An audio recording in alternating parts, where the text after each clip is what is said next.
कित्येक घरांमध्ये काय असतं ना, सगळे असतात नॉनव्हेज खाणारे आणि 1 किंवा 2 व्यक्ती असतात ते व्हेज खाणारे. मग त्यांच्यासाठी भाजी काय बनवायची?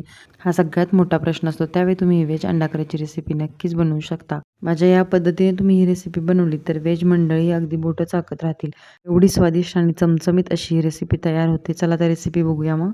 लहान आकाराचे 10 ते 11 आलू साल काढून स्वच्छ धुवून घेणार आहोत. तुमच्याकडे लहान आकाराचे नसतील तर तुम्ही मीडियम साईजचे आलू घेऊन त्याचे 2 भाग करू शकता. धुवून घेतल्यानंतर कॉटनच्या कपड्याने पुसून घ्यायचे आहेत. त्यानंतर काट्याच्या चमच्याने आतपर्यंत व्यवस्थित होल मारून घ्यायचे आहेत सगळ्यांना.